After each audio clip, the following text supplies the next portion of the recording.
YouTube. Mark King here. Here's another story.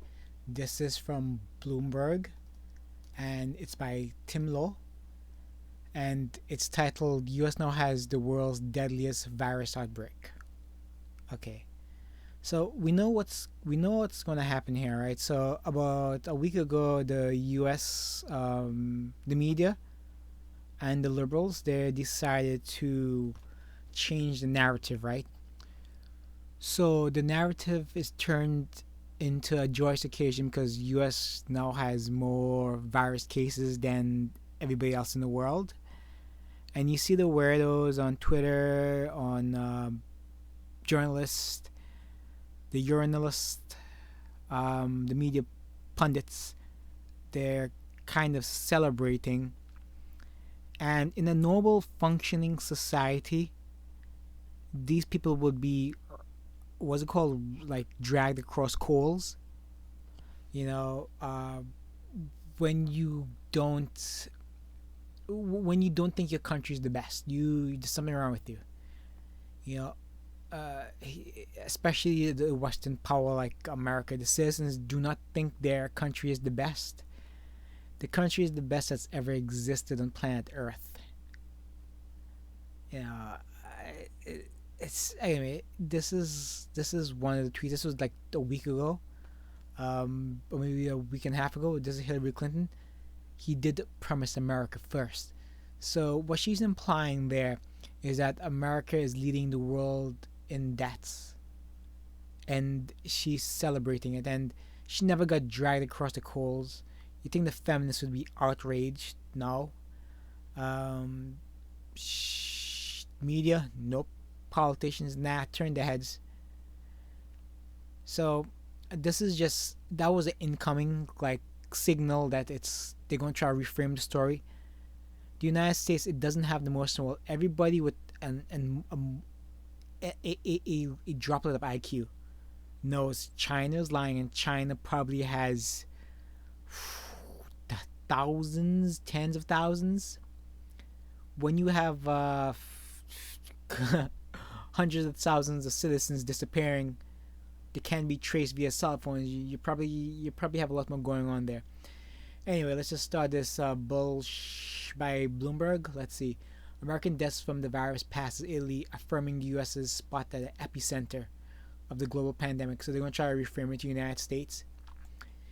Let's see if the question in China. Deaths from the virus reached more than 19,880. The data compiled by Johns Hopkins. Italy has 19,500 fatalities. The U.S. will rise throughout the day, and more states report data. Of course, they don't mention the population size. I shouldn't say that. Maybe they will. Let's go through the article together. Let's see if they mention things like per capita. Let's see if they mention things like population size. And I won't hold my breath though. The heavy toll in U.S. and much of Europe. They're gonna try to frame Europe as also the cause of the virus in the United States. Let's see. So the failure to enact widespread measures like mass testing and social distancing early. We did do it back in January, except you called a lot of people racist and sexist and bigots and homophobes. Parts of the U.S. were still not locked down in recent days, creating opportunity for wider spread. And well, that becomes states now. States have to do it. You know, and these are some of the data laid out nicely. Okay, 96,369 new cases worldwide. Total deaths reported worldwide 108. Most new cases today in US 35,098. And then the next is just gosh,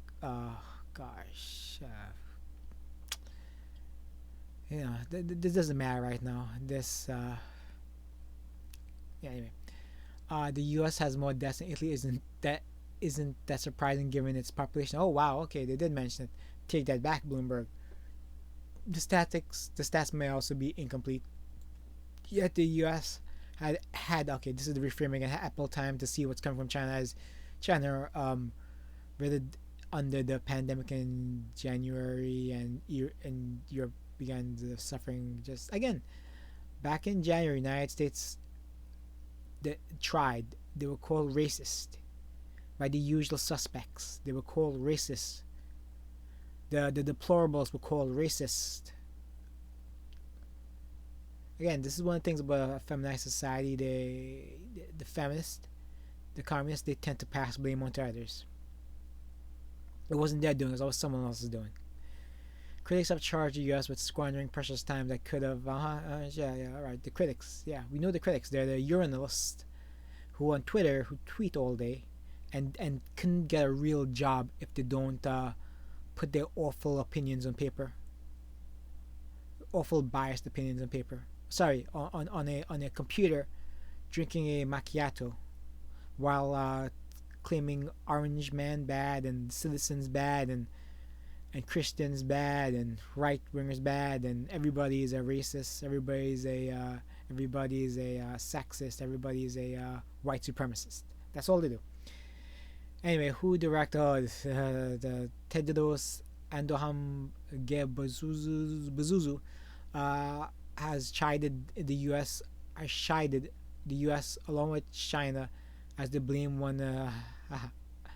Yeah, the WHO, yeah, alright. The two superpowers must show honest leadership or risk turning our breaking into a bigger crisis. Right, maybe the WHO should have been more honest at the beginning instead of lying for the Chinese communists. You know, these people are disgusting, they're nasty, they're awful. People who support them are awful. People who spin the narrative are awful. They're not your friends, they're your enemies. Alright, guys, take care. Keep it short.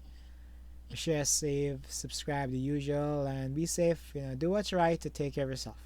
Okay, bye.